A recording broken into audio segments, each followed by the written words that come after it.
ਜਿੱਥੇ ਜਿੱਥੇ 35,000 ਕਰੋੜ ਰੁਪਏ ਕਮਾਏ ਗਏ, ਜਿੱਥੇ ਜਿੱਥੇ 3 ਸਾਲਾਂ ਦੇ ਵਿੱਚ 2,500 ਕਰੋੜ ਰੁਪਏ ਕਮਾਏ ਗਏ 300 ਕਿਲੋਮੀਟਰ ਦਰਿਆ ਚੋਂ, ਉੱਥੇ ਸਟੇਟ ਓਨਡ ਸੀ, ਉਹ ਉੱਥੇ ਕਾਰਪੋਰੇਸ਼ਨ ਸੀ। ਮੈਂ ਤੁਹਾਡੀ ਗੱਲ ਦਾ ਜਵਾਬ ਦੇ ਰਿਹਾ। ਸਿਸਟਮ ਜਦੋਂ ਉਹ ਹੋਇਆ ਸਟੇਟ ਓਨਡ, ਚਾਹੇ ਸ਼ਰਾਬ ਹੋਵੇ ਤੇ ਚਾਹੇ ਰੇਤਾ ਹੋਵੇ, ਕਿਸੇ ਦਾ ਵਸ ਹੀ ਨਹੀਂ ਚੱਲਣਾ, ਕਿਉਂਕਿ ਉਹ ਸੂਬੇ ਦਾ। ਫਿਰ ਸ਼ਰਾਬ ਦੀ ਬੋਤਲ ਵੀ ਜੇ ਅੱਧਾ ਕਿਲੋਮੀਟਰ ਤੁਰੀ ਤੇ ਪਤਾ ਲੱਗੂ ਉੱਤੇ ਚਿੱਪ ਲੱਗੀ ਹੋਊ। ਇਹ ਨਹੀਂ ਹੈ ਵੀ ਰਾਤ ਨੂੰ ਕਦੇ ਕਿੱਧਰ ਨੂੰ ਚਲੀ ਗਈ ਤੇ ਕਦੇ ਕਿੱਧਰ ਨੂੰ ਚਲੀ ਗਈ ਤੇ ਕਦੇ ਕਿਹਦੇ ਦਾ ਤੇ ਕਦੇ ਕਿਸੇ ਦਾ। ਤੇ ਅੱਜ ਇੱਕ ਅਹਿਮ ਫੈਸਲਾ ਕਰਕੇ ਪੰਜਾਬ ਸਰਕਾਰ ਦੀ ਕੈਬਨਿਟ ਨੇ 36,000 ਇੰਪਲਾਈਜ਼ ਨੂੰ ਪੱਕੇ ਕਰਨ ਦਾ ਫੈਸਲਾ ਕੀਤਾ ਹੈ। ਇਹਦੀ ਡਿਟੇਲਸ ਅਸੀਂ ਵਿਧਾਨ ਸਭਾ ਦੇ ਵਿੱਚ ਇੱਕ ਬਿੱਲ ਦੇ ਰਾਹੀਂ ਲਿਆ ਕੇ ਤੁਹਾਨੂੰ ਦੇਵਾਂਗੇ। ਪੰਜਾਬ ਸਰਕਾਰ ਪੰਜਾਬ ਦੇ ਆਮ ਲੋਕਾਂ ਦੀ ਸਰਕਾਰ ਹੈ ਤੇ ਹਰ ਆਮ ਨਾਗਰਿਕ ਨੂੰ, ਚਾਹੇ ਉਹ ਕਿਸੇ ਵਰਗ ਦਾ, ਉਹਨਾਂ ਨੂੰ ਬਰਾਬਰਤਾ ਦੇ ਹੱਕ ਤੇ ਉਹਨਾਂ ਨੂੰ ਸਹੂਲਤਾਂ ਪ੍ਰਦਾਨ ਪੰਜਾਬ ਸਰਕਾਰ ਵੱਲੋਂ ਕੀਤੀਆਂ ਜਾ ਰਹੀਆਂ ਹੈ, ਕਿਉਂਕਿ ਪੰਜਾਬ ਦੇ ਲੋਕਾਂ ਦੀ ਸਰਕਾਰ ਹੈ। ਕਰਮਚਾਰੀਆਂ ਦਾ ਵਿਸ਼ਵਾਸ ਸਰਕਾਰ ਦੇ ਵਿੱਚ ਹੋਣਾ ਚਾਹੀਦਾ ਹੈ। ਉਹਦੇ ਵਾਸਤੇ ਅਸੀਂ ਕਰਮਚਾਰੀਆਂ ਦੇ ਪਹਿਲਾਂ ਡੀਏ ਵੀ ਦਿੱਤੇ ਹੈ, ਉਹਨਾਂ ਨੇ ਹੜਤਾਲ ਵਾਪਸ ਲਈ ਹੈ, ਉਹਦੇ ਲਈ ਉਹਨਾਂ ਦਾ ਧੰਨਵਾਦੀ ਹਾਂ। ਤੇ ਅੱਜ ਇੱਕ ਅਹਿਮ ਫੈਸਲਾ ਕਰਕੇ ਪੰਜਾਬ ਸਰਕਾਰ ਦੀ ਕੈਬਨਿਟ ਨੇ 36,000 ਇੰਪਲਾਈਜ਼ ਨੂੰ ਪੱਕੇ ਕਰਨ ਦਾ ਫੈਸਲਾ ਕੀਤਾ ਹੈ। ਇਹਦੀ ਡਿਟੇਲਸ ਅਸੀਂ ਵਿਧਾਨ ਸਭਾ ਦੇ ਵਿੱਚ ਇੱਕ ਬਿੱਲ ਦੇ ਰਾਹੀਂ ਲਿਆ ਕੇ ਤੁਹਾਨੂੰ ਦੇਵਾਂਗੇ। ਸੋ ਇਹ ਕਰਮਚਾਰੀਆਂ ਲਈ ਇੱਕ ਬਹੁਤ ਬੜਾ ਤੋਹਫਾ ਹੈ ਕਿ ਅਸੀਂ 36,000 ਕਰਮਚਾਰੀਆਂ ਨੂੰ ਪੱਕਾ ਕਰਨ ਜਾ ਰਹੇ ਹਾਂ। ਇਸ ਦੇ ਨਾਲ ਹੀ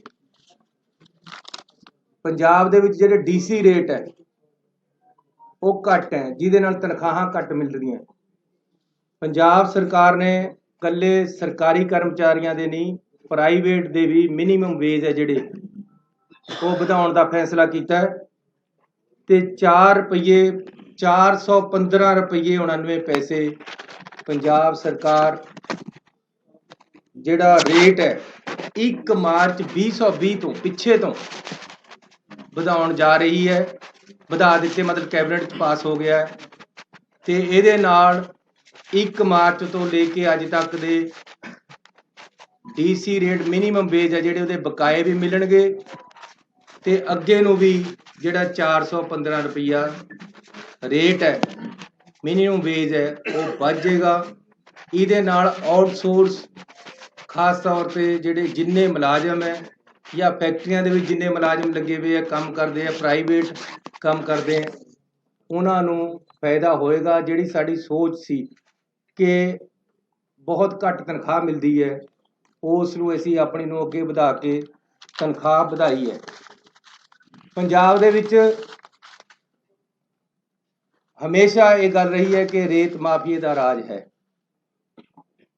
ਤੁਸੀਂ ਕਿਸੇ ਦਰਿਆ ਤੇ ਚਲੇ ਜਾਓ, ਪਹਿਲਾਂ ਜਿਹੜਾ ਰੇਤਾ 16 ਰੁਪਏ ਤੋਂ ਲੈ ਕੇ 22 ਰੁਪਏ ਤੱਕ ਨਦੀ ਜਾਂ ਦਰਿਆਵਾਂ ਦੇ ਵਿੱਚ ਵਿਕਦਾ ਸੀ, ਹਾਲਾਂਕਿ ਰੇਟ 9 ਰੁਪਏ ਸੀ। ਅੱਜ ਸਰਕਾਰੀ ਰੇਟ 9 ਰੁਪਏ ਹੈ। ਐਸੀ ਆਪਣੀ ਸਰਕਾਰ ਆਉਣ ਤੋਂ ਬਾਅਦ ਬਿਲਕੁਲ ਸਿੱਧਾ ਕਰਤਾ ਕੰਮ। ਤੁਸੀਂ ਕਿਸੇ ਦਰਿਆ ਤੇ ਚਲੇ ਜਾਓ, ਅੱਜ 9 ਰੁਪਏ ਰੇਤਾ ਮਿਲ ਰਿਹਾ, ਲੇਕਿਨ ਇਹ ਵੀ ਮਹਿੰਗਾ ਹੈ। ਇਸ ਕਰਕੇ ਅੱਜ ਅਸੀਂ ਫੈਸਲਾ ਕੀਤਾ ਹੈ ਕਿ ਹਰ ਦਰਿਆ ਜਾਂ ਖੱਡ ਤੇ ਰੇਤੇ ਦਾ ਰੇਟ 5 ਰੁਪਏ 50 ਪੈਸੇ ਹੋਏਗਾ। ਇਹਦੇ ਵਿੱਚ ਇਹ ਵੀ ਸਰਕਾਰ ਦੇ ਸਾਰੇ ਪੈਸੇ ਨਹੀਂ ਹੈ ਜਾਂ ਠੇਕੇਦਾਰ ਦੇ ਨਹੀਂ ਹੈ। ਇਹਦੇ ਵਿੱਚ ਜ਼ਿਮੀਂਦਾਰ ਜਿਹਦੀ ਜ਼ਮੀਨ ਦਰਿਆ, ਕਿਉਂਕਿ ਦਰਿਆ ਹੈ ਜਿਹੜਾ ਉਹ 90% ਜਾਂ 80% ਜ਼ਿਮੀਂਦਾਰਾਂ ਦਾ ਹੈ, ਉਹਦੀ ਮਾਲਕੀਤ ਜ਼ਿਮੀਂਦਾਰਾਂ ਦੀ ਹੈ। ਜਿਹਦੀ ਜ਼ਮੀਨ ਆ ਉਹ ਵੀ ਪੈਸੇ ਭਾਲਦਾ ਹੈ, ਉਹਨੂੰ ਵੀ ਪਹਿਲਾ ਰੇਟ ਮਿਲਦਾ ਹੈ। ਇਹਦੇ ਜ਼ਿਮੀਂਦਾਰ ਦੇ ਪੈਸੇ ਵੀ ਹੋਣਗੇ, ਇਹਦੇ ਵਿੱਚ ਭਰਾਈ ਵੀ ਹੋਏਗੀ। ਜਿਹੜੀ ਭਰਾਈ ਹੈ ਉਹ ਵੀ 5.5 ਰੁਪਏ 'ਚ ਹੋਏਗੀ। ਜਿਹੜਾ ਠੇਕੇਦਾਰ ਹੈ ਉਹ रास्ता बना के देगा, गड्डी कोई फस गई ਉਹਨੂੰ ਕੱਢੇਗਾ, ਸਾਰਾ ਕੰਮ ਉਹਦਾ ਹੋਏਗਾ, ਸਿਸਟਮ ਉਹ ਚਲਾਏਗਾ, ਕੰਡਾ ਉਹ ਲਗਾਏਗਾ, ਭਰਤੀ ਉਹ ਕਰੇਗਾ। ਇਹ ਸਾਰਾ ਕੁਝ ਵਿੱਚੇ ਜ਼ਮੀਨ ਦੇ ਪੈਸੇ, ਵਿੱਚੇ ਭਰਾਈ, ਵਿੱਚੇ ਸਿਧਾਈ, ਸਾਰਾ ਕੁਝ 5.5 ਰੁਪਏ 'ਚ, ਜਿਹੜਾ 9 ਰੁਪਏ 'ਚ ਪਹਿਲਾਂ ਮਿਲਦਾ ਸੀ। ਸਰਕਾਰੀ ਰੇਟ 9 ਸੀ, ਪਰ 16 ਤੋਂ 22 ਰੁਪਏ ਤੱਕ ਪਹਿਲਾਂ ਵਿਕਦਾ ਰਿਹਾ। ਪਹਿਲਾਂ ਮੈਂ ਐਕਸਪੈਰੀਮੈਂਟ ਕੀਤਾ ਕਿ ਕਿਆ ਜੇ ਮੈਂ ਮੁੱਖ ਮੰਤਰੀ ਬਣ ਗਿਆ, ਸਾਡੀ ਸਰਕਾਰ ਨਵੀਂ ਆ ਗਈ, ਕਾਂਗਰਸ ਦੀ ਸਰਕਾਰ ਆਈ ਦੁਬਾਰ ਦੇ ਤੋਂ, ਕਿਆ ਮੈਂ ਇਹ ਕਰ ਸਕਦਾ ਕਿ 9 ਰੁਪਏ ਪਰ ਵਿਕੇ। ਇਹ ਮੈਂ ਟੈਸਟ ਕੀਤਾ। ਉਹਦੇ ਵਾਸਤੇ ਸਾਰੇ ਐਸਐਸਪੀ ਡੀਸੀਆਂ ਨੂੰ ਬੁਲਾ ਕੇ ਮੀਟਿੰਗ ਕਰਕੇ ਕਿਹਾ ਕਿ ਜਾਂ ਮੈਂ ਨਹੀਂ ਹੈ ਜਾਂ 9 ਰੁਪਏ ਰੇਤਾ ਨਹੀਂ ਹੈ। ਅੱਜ ਕੋਈ ਪੰਜਾਬ ਦਾ ਬੰਦਾ ਹੱਥ ਖੜਾ ਕਰਕੇ ਕਹਦੇ ਕਿ ਦਰਿਆ ਤੇ 9 ਰੁਪਏ ਨਹੀਂ ਵਿਕਦਾ ਤਾਂ ਮੈਂ ਜ਼ਿੰਮੇਵਾਰ ਹਾਂ।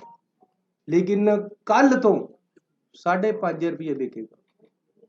ਪਹਿਲਾਂ 5-7 ਹਜ਼ਾਰ ਰੁਪਏ ਟਰੱਕ ਸਸਤਾ ਹੋ ਚੁੱਕਿਆ। ਕੱਲ ਨੂੰ ਤੁਸੀਂ ਦੇਖਿਓ ਕਿੱਥੇ ਜਾਣਾ ਹੈ। ਲੇਕਿਨ ਮੈਂ ਕਲੀਅਰ ਕਰ ਦੇਣਾ ਚਾਹੁੰਦਾ, ਕਈਆਂ ਨੂੰ ਕਨਸੈਪਟ ਦੇ ਵਿੱਚ ਕਲੈਰਿਟੀ ਨਹੀਂ ਹੁੰਦੀ। ਪਿੰਡਾਂ ਦੇ ਵਿੱਚ ਇਹ ਦਰਿਆ ਦੇ ਉੱਪਰ ਦਾ ਰੇਟ ਹੈ। ਉਸ ਤੋਂ ਬਾਅਦ ਟਰਾਂਸਪੋਰਟ ਹੈ ਜਿਹੜੀ, ਉਹਨਾਂ ਨਾਲ ਵੀ ਅਸੀਂ ਗੱਲ ਕਰ ਰਹੇ ਕਿ ਮਿਨੀਮਮ ਟਰਾਂਸਪੋਰਟ ਲੱਗੇ ਤਾਂ ਕਿ ਜਿਹਨੇ ਘਰ ਬਣਾਉਣਾ ਹੈ ਉਹਨੂੰ ਰੇਤਾ ਘੱਟ ਤੇ ਘੱਟ ਰੇਟ ਤੇ ਮਿਲੇ। ਲੇਕਿਨ ਇਹ ਕਿਉਂਕਿ ਠੇਕਾ 31 ਮਾਰਚ ਤੱਕ ਦਿੱਤਾ ਹੋਇਆ ਪਹਿਲਾਂ ਤੋਂ, ਇਹ ਪਾਲਿਸੀ ਸਾਨੂੰ ਬਹੁਤੀ ਪਸੰਦ ਨਹੀਂ ਆ ਰਹੀ। ਪਰ ਸਾਨੂੰ ਕੋਰਟਾਂ ਕਚਹਿਰੀਆਂ ਤੋਂ ਬਚਣ ਲਈ ਫਿਲਹਾਲ ਅਸੀਂ ਇਹਨੂੰ ਬਹੁਤ ਘੱਟ ਕਰਤੇ ਲਿਆਏ ਹਾਂ। ਅਲਟੀਮੇਟਲੀ ਅਸੀਂ ਆਪਣਾ ਜਦ ਅਗਲਾ ਵਿਜ਼ਨ ਦੇਵਾਂਗੇ ਉਹਦੇ 'ਚ ਅਸੀਂ ਦੱਸਾਂਗੇ ਅਸੀਂ ਕਿਸ ਤਰ੍ਹਾਂ, ਉਹਦੇ ਸਾਡੀ ਪਾਰਟੀ ਡਿਸਾਈਡ ਕਰੇਗੀ ਕਿਸ ਤਰ੍ਹਾਂ ਅਸੀਂ ਅੱਗੇ ਨੂੰ ਰੇਤਾ ਵੇਚਣਾ ਤੇ ਕਿਸ ਤਰ੍ਹਾਂ ਕਰਨਾ। ਲੇਕਿਨ ਅੱਜ ਬਹੁਤ ਸਸਤਾ ਰੇਟ ਅਸੀਂ, ਜਿਹਦੇ 'ਚ ਭਰਾਈ ਵੀ ਹੈ, ਜਿਹਦੇ ਜ਼ਿਮੀਂਦਾਰ ਦੇ ਪੈਸੇ ਵੀ ਹੈ, ਜਿਹਦੇ ਸਧਾਈ ਵੀ ਹੈ, ਦਰਿਆ 'ਚੋਂ ਬਾਹਰ ਵੀ ਕੱਢਣਾ, ਉਹ ਅਸੀਂ ਰੇਟ 5.5 ਰੁਪਏ ਕਰਤਾ, ਜਿਹੜਾ ਕਿ 4 ਗੁਣਾ ਘੱਟ ਹੋਇਆ ਹੈ। ਸਾਡੀ ਉਹ ਪਿਛਲੀ ਸਰਕਾਰ ਤੇ ਪਿਛਲੀ ਬਾਦਲਾਂ ਦੀ ਸਰਕਾਰਾਂ ਨਾਲੋਂ ਤਾਂ ਸ਼ਾਇਦ ਇਹ 6 ਗੁਣਾ ਘੱਟ ਹੋ ਗਏ।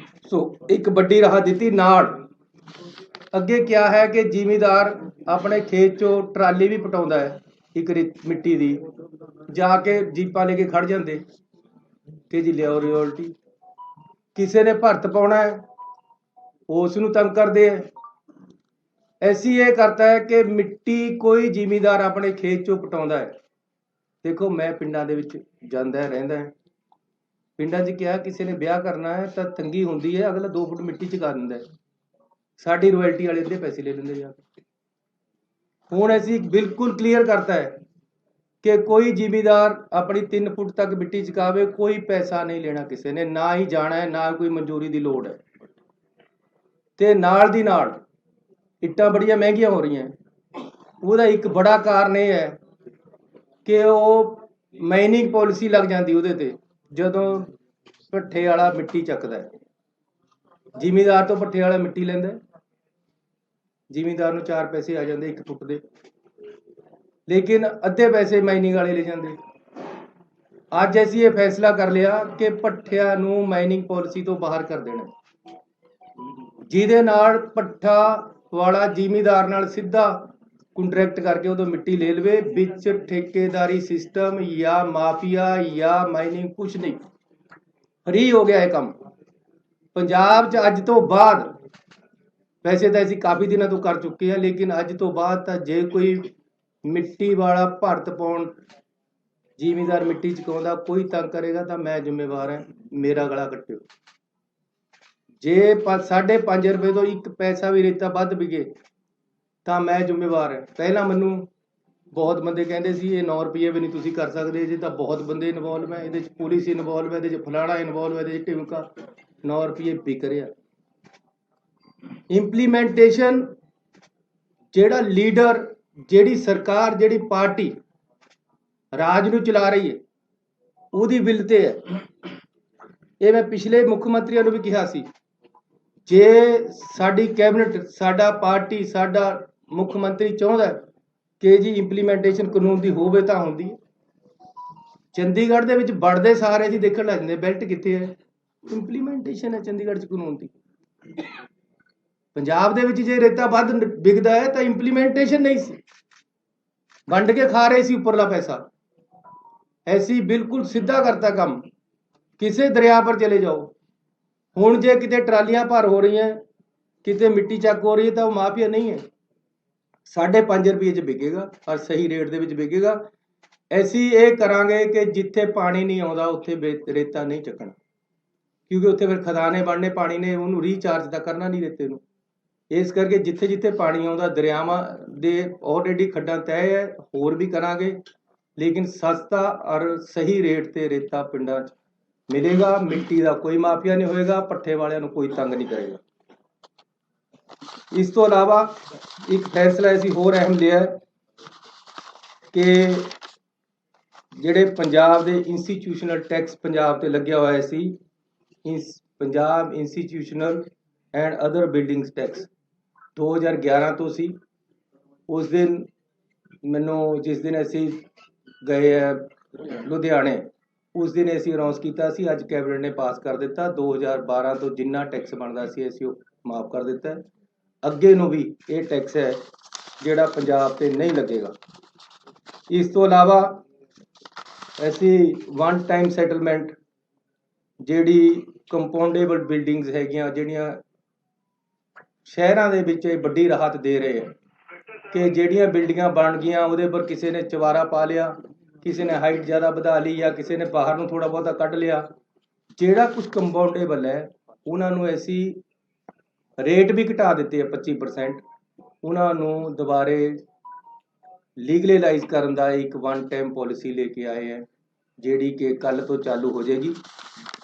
ਇਸ ਦੇ ਨਾਲ ਇਹ ਸਾਡੇ ਅੱਜ ਦੇ ਐਲਾਨ ਹੈ ਜਿਹੜੇ ਕਿ ਅਸੀਂ ਵੱਡੀ ਰਾਹਤ ਪੰਜਾਬ ਦੇ ਲੋਕਾਂ ਨੂੰ ਦਿੱਤੀ ਹੈ। ਸਾਡੇ ਐਡਵੋਕੇਟ ਜਨਰਲ ਸਾਹਿਬ ਨੇ, ਤੁਹਾਨੂੰ ਤੁਸੀਂ ਜਾਣਦੇ ਹੋ, ਕਾਫੀ ਦਿਨਾਂ ਤੋਂ ਅਸਤੀਫਾ ਦਿੱਤਾ ਹੋਇਆ ਸੀ, ਅੱਜ ਕੈਬਨਿਟ ਨੇ ਉਹਨੂੰ ਮਨਜ਼ੂਰ ਕਰ ਲਿਆ। ਗਵਰਨਰ ਸਾਹਿਬ ਕੋਲ ਭੇਜਾਂਗੇ, ਜਦੋਂ ਅੱਜ ਹੀ ਸ਼ਾਇਦ ਪਾਸ ਹੋ ਜਾਏਗਾ, ਕੱਲ੍ਹ ਨੂੰ ਅਸੀਂ ਨਵਾਂ ਐਡਵੋਕੇਟ ਜਨਰਲ ਲਗਾਵਾਂਗੇ।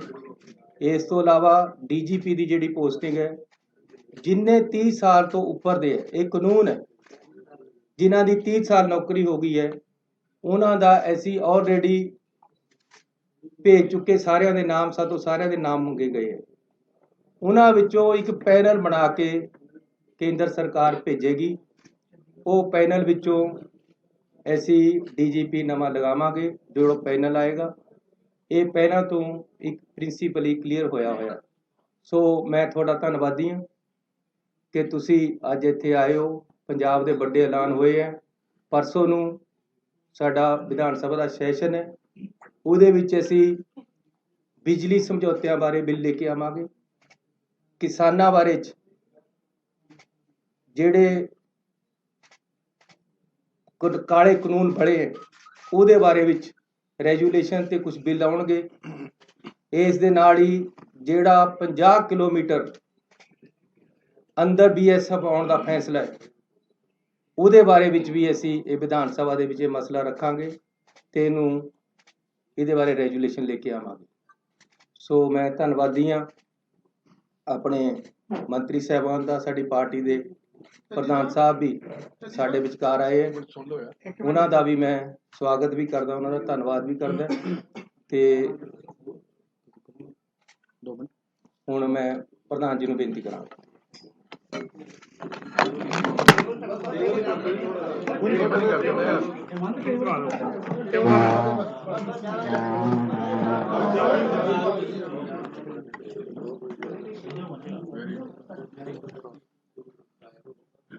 प्यारे दोस्तों, मुख्यमंत्री साहब, मेरे बहुत रिस्पैक्टेड कलीग्स, मैं बधाई दिना CM साहब ਨੂੰ ਕਿ ਮੇਰੀ ਮਨ ਦੀ ਬਹੁਤ ਵੱਡੀ ਤਾਂਘ ਸੀ ਇਹ ਕਿ ਰੇਤੇ ਦੇ ਰੇਟ ਫਿਕਸ ਹੋਣ। ਮੈਂ ਪਹਿਲੇ ਦਿਨ ਤੋਂ ਕਹਿਣਾ, ਜਿਸ ਦਿਨ ਰੇਤੇ ਦੇ ਰੇਟ ਫਿਕਸ ਹੋਣਗੇ ਮਾਫੀਆ ਉਸੇ ਦਿਨ ਮਰ ਜਾਏਗਾ। ਅਗਰ ਤੁਸੀਂ ਸ਼ਰਾਬ ਵੀ ਵੇਚਦੇ ਹੋ, ਬੋਤਲ ਦੇ ਉੱਤੇ ਰੇਟ ਹੁੰਦਾ। ਰੇਟ ਜਦੋਂ ਫਿਕਸ ਨਹੀਂ ਹੁੰਦਾ, ਸਪਲਾਈ ਤੇ 170 ਸਾਲ ਦੀ ਪਈ ਹੈ ਪੰਜਾਬ 'ਚ, ਸਪਲਾਈ ਰੋਕ ਦਿੱਤੀ ਜਾਂਦੀ ਹੈ। ਔਰ ਜਿਹੜੀ ਟਰਾਲੀ ਮੈਂ ਰਿਕਮੈਂਡ ਕਰਦਾ ਸੀਗਾ 1000 ਰੁਪਏ ਨੂੰ, ਕਿਉਂਕਿ ਟਰਾਲੀ ਦਾ ਰੇਟ ਫਿਕਸ ਹੋਣਾ ਚਾਹੀਦਾ। 1200, 1000, 1300, ਉਹ 5000 ਦੀ ਵੀ ਵਿਕੀ ਹੈ, ਉਹ 10000 ਦੀ ਵੀ ਵਿਕੀ ਹੈ। ਔਰ ਇਹ ਸਟੇਟ ਦਾ ਰਿਸੋਰਸ ਹੈ। ਜਿਹੜੀਆਂ ਅਮੈਨਿਟੀਜ਼ ਅੱਜ ਸੀਐਮ ਸਾਹਿਬ ਦੇ ਰਹੇ ਨੇ ਇਹ ਵਧਾਈ ਦੇ ਪਾਤਰ ਨੇ, ਪਰ ਇਹਨਾਂ ਅਮੈਨਿਟੀਜ਼ ਨੂੰ ਸਸਟੇਨ ਕਰਨ ਦੇ ਲਈ ਸਟੇਟ ਦੇ ਖਜ਼ਾਨੇ 'ਚ ਬਲ ਚਾਹੀਦਾ।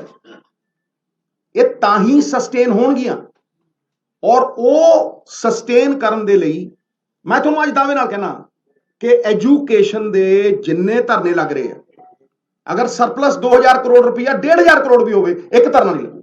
ਜਾਓ ਪੁੱਛ ਲਓ। ਇਸ ਕਰਕੇ ਇਹ ਜਿਹੜੀ ਫਾਈਨੈਂਸ਼ੀਅਲ ਸਟੈਬਿਲਿਟੀ ਹੈ, ਇਹਦੇ ਲਈ ਚਾਹੇ ਸ਼ਰਾਬ ਦੀ ਪਾਲਿਸੀ ਹੋਵੇ, ਚਾਹੇ ਰੇਤੇ ਦੀ ਪਾਲਿਸੀ ਹੋਵੇ, ਇਹ ਬਹੁਤ ਜ਼ਰੂਰੀ ਹੈ। ਔਰ ਅੱਜ ਸੀਐਮ ਨੇ ਪਹਿਲੀ ਪੌੜੀ ਚੜੀ, ਇੱਕ ਐਸਾ ਇਤਿਹਾਸ ਰਚਿਆ ਕਿ ਪਹਿਲੀ ਵਾਰ ਅੱਜ ਇਹ ਹੋਇਆ ਕਿ ਜੀ ਰੇਤੇ ਦਾ ਰੇਟ ਫਿਕਸ ਹੋਊਗਾ। ਹਾਲਾਂਕਿ ਮੈਂ ਇਹਨੂੰ ਬਹੁਤ ਅੱਗੇ ਲਿਜਾਣਾ ਚਾਹੁੰਦਾ, ਸਟਾਕਯਾਰਡ ਬਣਾਉਣਾ ਚਾਹੁੰਦਾ। ਔਰ ਇੱਕ ਗੱਲ ਸਾਰੀ ਦੁਨੀਆ ਸਮਝੇ, ਮੈਂ ਡੰਕੇ ਦੀ ਚੋਟ ਤੇ ਕਹਿਣਾ, ਮੇਰਾ ਬਹੁਤ ਅਧਿਐਨ ਹੈ ਇਹਦੇ ਉੱਤੇ, ਕਿਉਂਕਿ ਮੈਂ ਜਾਣਦਾ ਕਿ ਪੰਜਾਬ ਦੀ ਸਰਵਾਈਵਲ ਇਹਦੇ ਨਾਲ ਜੁੜੀ ਹੋਈ ਹੈ। ਉਹ ਕੀ ਹੈ ਕਿ there is nothing called the sand mafia, it is the transport mafia। ਰੇਤਾ ਬੁੱਕਲ 'ਚ ਨਹੀਂ ਕੋਈ ਲਿਜਾ ਸਕਦਾ, ਰੇਤਾ ਟਰੱਕਾਂ 'ਚ ਜਾਂਦਾ, ਔਰ ਅਗਰ ਸਟਾਕ ਯਾਰਡ 'ਚੋਂ ਸਰਕਾਰੀ ਟਰੱਕਾਂ ਦੇ ਵਿੱਚ ਜਾਏਗਾ ਤੇ ਉਹ ਸਰਕਾਰੀ ਟਰੱਕ ਦਾ ਰੰਗ ਹੋਏਗਾ। ਇਹ ਨਹੀਂ ਆ ਵੀ ਛੋਟੀ ਜੀ ਸੜਕ ਦੇ ਉੱਤੇ ਜਿਹੜਾ ਮਰਜ਼ੀ ਟਿੱਪਰ ਦੜਾਤਾ, ਤੇ ਫਿਰ ਉਹਦੀ ਚੈਕਿੰਗ ਹੋ ਸਕਦੀ ਹੈ। ਰੇਟ, ਵੇਟ ਤੇ ਡੇਟ 2015 ਦੇ ਵਿੱਚ ਨੋਟੀਫਿਕੇਸ਼ਨ ਹੋਈ ਅਕਾਲੀ ਸਰਕਾਰ 'ਚ ਕਿ ਜਿਹੜੇ ਟਰੱਕ ਤੇ ਡੇਟ, ਰੇਟ ਔਰ ਵੇਟ ਨਹੀਂ ਹੈ ਉਹਨੂੰ ਇੰਪਾਊਂਡ ਕੀਤਾ ਜਾਏ। 7 ਸਾਲਾਂ 'ਚ ਦੱਸੋ ਕਿੰਨੇ ਟਰੱਕ ਇੰਪਾਊਂਡ ਹੋਏ ਆ? ਦੱਸੋ, ਇੱਕ ਹੋਇਆ ਹੋਵੇ ਤਾਂ ਦੱਸੇ। ਬਾਹਰੋਂ ਟਰੱਕ ਆਉਂਦਾ, ਪਠਾਨਕੋਟ ਤੋਂ ਟਰੱਕ ਆਉਂਦਾ, ਗੁੰਡਾ ਟੈਕਸ ਲਿੱਤਾ ਜਾਂਦਾ ਉਹਨਾਂ ਤੋਂ 5000, ਕਿਸੇ ਤੋਂ 7000, ਅਗਲਾ 25000 26000 ਦਾ ਟਰੱਕ ਲੈ ਕੇ ਆਉਂਦਾ ਬਾਹਰੋਂ, ਤੇ ਇੱਥੇ 15000 ਦਾ ਵੇਚਦਾ ਹੈ।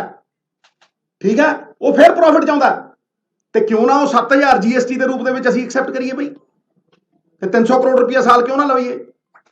ਇਸੇ ਤਰ੍ਹਾਂ ਜਿਸ ਤਰ੍ਹਾਂ ਮੈਂ ਰੇਤੇ ਦੀ ਗੱਲ ਕਰ ਰਿਹਾ, ਜਿੱਦਣ ਰੇਤੇ ਦੇ ਰੇਟ ਫਿਕਸ ਹੋ ਗਏ 170 ਸਾਲ ਦਾ, ਤੁਹਾਨੂੰ ਮੈਂ ਉਦਾਹਰਣ ਦੇ ਰਿਹਾ, ਚੈੱਕ ਕਰੋ। ਅਕਾਲੀ ਸਰਕਾਰ ਨੇ ਇੱਕ ਸਾਲ ਦੇ ਵਿੱਚ ਲਗਾਤਾਰ 10 ਸਾਲ ਚੋਰੀ ਦੀ ਇੰਤਹਾ ਦੇਖੋ, ਲਗਾਤਾਰ 10 ਸਾਲ ਹਰ ਸਾਲ ਐਵਰੀ ਈਅਰ 40 ਕਰੋੜ ਰੁਪਈਆ ਜਮ੍ਹਾਂ ਕਰਾਇਆ ਇੱਕ ਸਾਲ ਦਾ, ਤੇ ਤੇਲੰਗਾਨਾ ਇੱਕ ਹਫ਼ਤੇ 'ਚ 47 ਕਰੋੜ ਰੁਪਈਆ ਕਮਾਉਂਦਾ ਇੱਕ ਦਰਿਆ ਤੋਂ। ਲਓ ਜਿੱਥੇ ਮਰਜ਼ੀ ਬਹਾਲ। ਇਹ ਕੀ ਹੈ? ਇਹ ਚੋਰੀ ਨਹੀਂ ਹੈ, ਇਹ ਚੋਰੀ ਤੋਂ ਬਹੁਤ ਅੱਗੇ ਵਾਲੀ ਚੀਜ਼ ਹੈ। 2400 ਕਰੋੜ ਰੁਪਈਆ ਤੇਲੰਗਾਨਾ ਨੇ 2014 ਚੋਂ ਉਹ ਅੱਡ ਹੁੰਦੇ ਨੇ ਆਂਧਰਾ ਪ੍ਰਦੇਸ਼ ਤੋਂ, ਤੇ ਪਹਿਲੇ 3.5 ਸਾਲਾਂ ਦੇ ਵਿੱਚ 2400 ਕਰੋੜ ਰੁਪਈਆ ਕਮਾਉਂਦੇ ਨੇ, ਤੇ ਅਕਾਲੀ ਸਰਕਾਰ 10 ਸਾਲਾਂ ਦੇ ਵਿੱਚ 400 ਕਰੋੜ ਰੁਪਈਆ ਜਮ੍ਹਾਂ ਕਰਾਉਂਦੀ ਹੈ। 4 ਦਰਿਆ, 1300 ਕਿਲੋਮੀਟਰ ਦਰਿਆ ਤੇ 40 ਕਰੋੜ ਰੁਪਈਆ ਸਾਲ, ਤੇ ਤੇਲੰਗਾਨਾ 300 ਕਿਲੋਮੀਟਰ ਦਰਿਆ ਤੇ 47 ਕਰੋੜ ਰੁਪਈਆ ਹਫ਼ਤੇ ਦਾ। ਕੋਈ ਮੇਲ ਹੈ? ਇਹ ਸਟੇਟ ਦੇ ਰਿਸੋਰਸਿਸ ਨੇ ਸਾਹਿਬ, ਇਹ ਸਟੇਟ ਦੇ ਰਿਸੋਰਸਿਸ ਨੇ। ਇਹ ਜਦ ਤੱਕ ਖਜ਼ਾਨੇ 'ਚ ਨਹੀਂ ਆਉਣਗੇ, ਔਰ ਮੈਂ ਵਿਸ਼ਵਾਸ ਦਿਵਾਉਣਾ ਤੁਹਾਨੂੰ ਕਿ ਇਸੇ ਸਹਿਯੋਗ ਦੇ ਨਾਲ, ਇੱਕ ਪਾਲਿਸੀ ਨਾਲ ਬੈਠ ਕੇ ਆਪਣੇ ਕੋਲੀਗਸ ਦੇ ਸਹਿਯੋਗ ਦੇ ਨਾਲ 500 ਵਾਅਦੇ ਨਹੀਂ ਹੋਣੇ ਐਤਕੀ। ਇੱਕ ਰੋਡ ਮੈਪ ਹੋਏਗਾ, ਛੋਟਾ ਰੋਡ ਮੈਪ ਹੋਏਗਾ, ਔਰ ਵਾਅਦਿਆਂ ਨੂੰ ਕਟੇਲ ਕਰਕੇ ਉਨੇ ਹੀ ਰੱਖਾਂਗੇ ਜਿਹੜੇ ਵਿਸ਼ਵਾਸ ਦੇ ਪਾਤਰ ਹੋਣ। ਨਵਜੋਤ ਸਿੰਘ ਸਿੱਧੂ ਅਗਰ ਸੱਤਾ ਹੰਡਾਉਣੀ ਹੁੰਦੀ, ਕੁਰਸੀਆਂ ਹੀ ਹੰਡਾਉਣੀਆਂ ਹੁੰਦੀਆਂ, ਤੇ ਪੰਜਾਬ ਖਾਤਰ ਨਾ ਲੜਦਾ। ਫਿਰ ਜਿਹੜੀ ਮੇਰੀ ਲੜਾਈ ਹੈ ਉਹ ਕੋਈ ਨਿੱਜੀ ਲੜਾਈ ਨਹੀਂ, ਇਹ ਰੇਤੇ ਦੀ ਲੜਾਈ ਵੀ ਮੇਰੀ ਕੋਈ ਨਿੱਜੀ ਲੜਾਈ ਨਹੀਂ।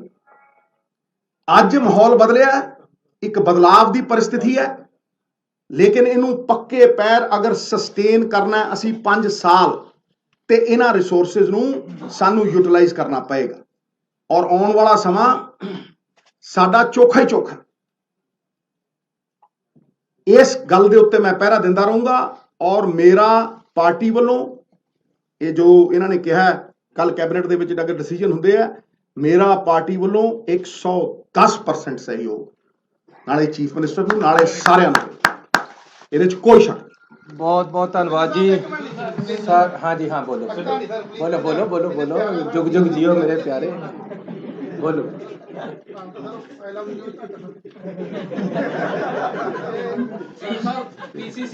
जे ਪ੍ਰੈਸ ਤੇ ਸਰਕਾਰ ਤੇ ਆਪੋਜੀਸ਼ਨ ਸਾਰੇ ਜਾਣੇ ਸੂਬੇ ਵਾਸਤੇ ਤਕੜੇ ਹੋ ਕੇ ਕੰਮ ਕਰੀਏ।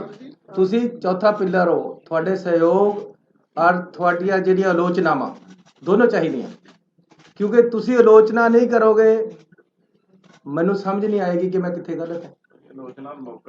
ਮੈਂ ਆਲੋਚਨਾ ਨੂੰ ਹਮੇਸ਼ਾ ਵੈਲਕਮ ਕਰਦਾ। ਇਹ ਠੀਕ ਹੈ ਕਿ ਸਾਡੇ ਕੰਮ ਦੇ ਵਿੱਚ ਆਲੋਚਨਾ ਹੈ ਨਹੀਂ ਹੋ ਰਹੀ। एक गल जरूर है, इसका समा बड़ा घट है। सिद्धू साहब भी बड़ा कहते कदी कदी लगता ओपोजिशन का रोल निभा रहे, कदी कदी करना चाहिए। पार्टी सुप्रीम है, बिल्कुल सर। पार्टी दियां आइडियोलॉजी ਨੂੰ ਅਸੀਂ ਇੰਪਲੀਮੈਂਟ ਕਰਨਾ, and we are here to implement their ideologies. निजी कोई है नहीं, उन्होंने सरकारी सर एक तो जी माफिया की गल चलती पई है। मैं फिर नाम भी ले देना कि ਰੋਪੜ ਦੇ ਵਿੱਚ ਸਰ ਕਈ ਖੱਡਾਂ ਇਦਾਂ ਕੋ ਰੋਪੜ ਦੇ ਵਿੱਚ ਆ, ਬਾਕੀ ਹੈ ਜਿਹੜੀ ਲੀਗਲਾਈਜ਼ ਖੱਡ ਹੈ ਉਹ ਚੱਲਦੀ ਨਹੀਂ ਹੈ। ਜਿਹੜੇ ਪੋਲੀਟੀਸ਼ੀਅਨ ਹੈ ਜਾਂ ਸਾਡੇ ਸਕੋਰ ਕਾਰਡ ਜਿਹੜੇ ਸਾਡੇ ਕੋਈ ਲੀਡਰਸ ਨੇ ਉਹਨਾਂ ਦੀ ਸ਼ਹਿਰ ਨਾਲ ਚੱਲਦੀ ਹੈ। ਜਿਹੜੀ ਲੀਡਰ ਜਿਵੇਂ ਆਮ ਰੋਪੜ ਦੇ ਵਿੱਚ ਇੱਕ ਟੌਪ ਲੀਡਰ ਤੁਹਾਡੇ ਸੱਤਾ ਰੂਪ ਦੇ ਵਿੱਚ ਨਾਮ ਵੱਜਦਾ ਹੈ, ਉਹ ਸਰ ਕੀ ਜਿਹੜੀਆਂ ਲੀਗਲਾਈਜ਼ ਜਿਹੜੀਆਂ ਰੁਕੀਆਂ ਹੋਈਆਂ ਇਲੀਗਲ ਚੱਲਦੀਆਂ ਪਈਆਂ ਨੇ, ਉਹ ਉਹਦੇ ਵਾਸਤੇ ਕੋਈ ਮੈਕੈਨਿਜ਼ਮ ਕੋਈ ਸਰ ਤੁਸੀਂ ਮੈਨੂੰ ਦੱਸੋ 9 ਰੁਪਏ ਤੇ ਘੱਟ ਜੇ ਇੱਕ ਵੀ ਇਲੀਗਲ ਚੱਲਣ ਨਹੀਂ ਦਵਾਂਗਾ। ਨੰਬਰ 1 ਹੁਣ 5.5 ਤੋਂ 1 ਪੈਸਾ ਵੱਧ ਨਹੀਂ ਵਿਕਣ ਦਵਾਂਗਾ। ਜਾਂ ਪੈਸਾ ਸਰਕਾਰ ਨੂੰ ਆਏਗਾ ਜਾਂ ਲੋਕਾਂ ਨੂੰ ਜਾਏਗਾ, ਇਹਦੇ ਵਿੱਚ ਕਿਤੇ ਨਹੀਂ। ਤੁਸੀਂ ਇਹਨਾਂ ਨੇ ਉਹਨੇ ਟਰਾਲੀ ਦੀ ਗੱਲ ਕਰੀ ਹੈ, ਜਿਹੜਾ ਮੈਂ ਅੱਜ ਰੇਟ ਦਿੱਤਾ ਮੇਰੀ ਆਪਣੀ ਸਰਕਾਰ ਨੇ, ਸਾਡੀ ਪਾਰਟੀ ਦੀ ਸਰਕਾਰ ਨੇ 5.5 ਰੁਪਏ, ਉਹਦੇ ਨਾਲ 800 ਰੁਪਏ ਦੀ ਟਰਾਲੀ ਭਰਦੀ। ਅੱਜ ਤੱਕ ਕਦੇ ਸੁਣਿਆ 800 ਰੁਪਏ ਦੀ ਟਰਾਲੀ ਭਰ ਜਾਏਗੀ ਰੇਤੇ ਦੀ?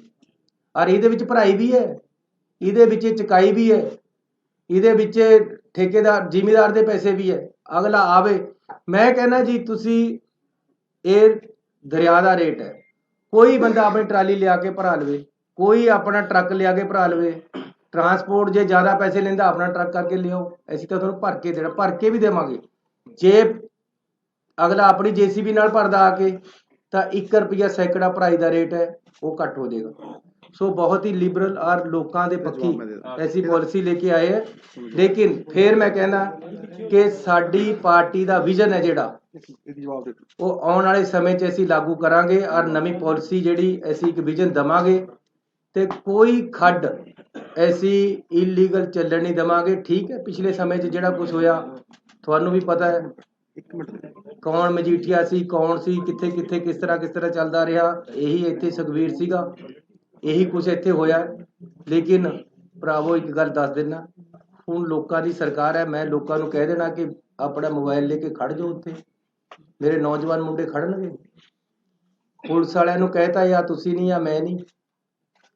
ਨੌਜਵਾਨ ਮੁੰਡਾ ਇੱਕ ਮੈਨੂੰ ਕੋਈ ਵੀਡੀਓ ਪਾ ਦੇਵੇ ਕਿ ਜੀ ਨੇ ਮੇਰੇ 5.5 ਨਹੀਂ 5 ਰੁਪਏ 60 ਪੈਸੇ ਲਏ, ਜਾਂ ਉਹ ਨਹੀਂ ਆ ਮੈਂ।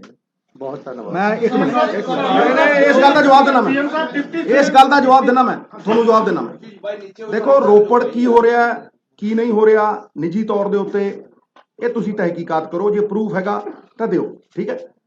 ਮੈਂ ਤੁਹਾਨੂੰ ਇੰਨਾ ਕਹਿਣਾ ਚਾਹੁੰਦਾ ਔਰ ਡੰਕੇ ਦੀ ਚੋਟ ਤੇ ਕਹਿਣਾ ਚਾਹੁੰਦਾ, ਇਹ ਜੋ ਕੁਝ ਸ਼ਰਾਬ 'ਚ ਹੋਇਆ, ਜੋ ਕੁਝ ਰੇਤੇ 'ਚ ਹੋਇਆ, ਇਹ ਇੱਕ ਕਾਰਟਲ ਕਰਕੇ ਹੋਇਆ। ਕਾਰਟਲ ਠੇਕੇਦਾਰੀ 'ਚ ਪੜਦਾ। ਜਿੱਥੇ ਜਿੱਥੇ 35,000 ਕਰੋੜ ਰੁਪਏ ਕਮਾਏ ਗਏ, ਜਿੱਥੇ ਜਿੱਥੇ 3 ਸਾਲਾਂ ਦੇ ਵਿੱਚ 2,500 ਕਰੋੜ ਰੁਪਏ ਕਮਾਏ ਗਏ 300 ਕਿਲੋਮੀਟਰ ਦਰਿਆ ਚੋਂ, ਉੱਥੇ ਸਟੇਟ ਓਨਡ ਸੀ, ਉੱਥੇ ਕਾਰਪੋਰੇਸ਼ਨ ਸੀ। ਮੈਂ ਤੁਹਾਡੀ ਗੱਲ ਦਾ ਜਵਾਬ ਦੇ ਰਿਹਾ। ਸਵਾਲ ਇਹ ਹੈ ਕਿ ਮਹਾਰਾਜ ਪਾਪੀ ਨਹੀਂ ਮਾਰਨੇ, ਪਾਪ ਮਾਰਨਾ। ਇੱਕ ਸਿਸਟਮ ਐਸਾ ਹੈ ਜਿਹੜਾ ਕਹਿੰਦਾ ਆ ਹੁਣ ਮੇਰੇ ਨਾਲ ਰਲ, ਜਦੋਂ ਤੂੰ ਚੋਰ ਹੋ ਗਿਆ ਤੇ ਤੈਨੂੰ ਨਾਲ ਰਲਾਵਾਂਗਾ। ਸੁਣੋ ਮੈਂ ਮੇਰੀ ਗੱਲ ਪੂਰੀ ਕਰਨੇ ਮਿੱਤਰਾ, ਪੂਰੀ ਕਰਨੇ। ਸਿਸਟਮ ਜਦੋਂ ਉਹ ਹੋਇਆ ਸਟੇਟ ਓਨਡ, ਚਾਹੇ ਸ਼ਰਾਬ ਹੋਵੇ ਤੇ ਚਾਹੇ ਰੇਤਾ ਹੋਵੇ, ਕਿਸੇ ਦਾ ਵਾਸੀ ਨਹੀਂ ਚੱਲਣਾ, ਕਿਉਂਕਿ ਉਹ ਸੂਬੇ ਦਾ। ਫਿਰ ਸ਼ਰਾਬ ਦੀ ਬੋਤਲ ਵੀ ਜੇ ਅੱਧਾ ਕਿਲੋਮੀਟਰ ਤੁਰੀ ਤੇ ਪਤਾ ਲੱਗੂ ਉੱਤੇ ਚਿੱਪ ਲੱਗੀ ਹੋਊ। ਇਹ ਨਹੀਂ ਹੈ ਵੀ ਰਾਤ ਨੂੰ ਕਦੇ ਕਿੱਧਰ ਨੂੰ ਚਲੀ ਗਈ ਤੇ ਕਦੇ ਕਿੱਧਰ ਨੂੰ ਚਲੀ ਗਈ ਤੇ ਕਦੇ ਕਿਹਦੇ ਦਾ ਤੇ ਕਦੇ ਕਿਸੇ ਦਾ।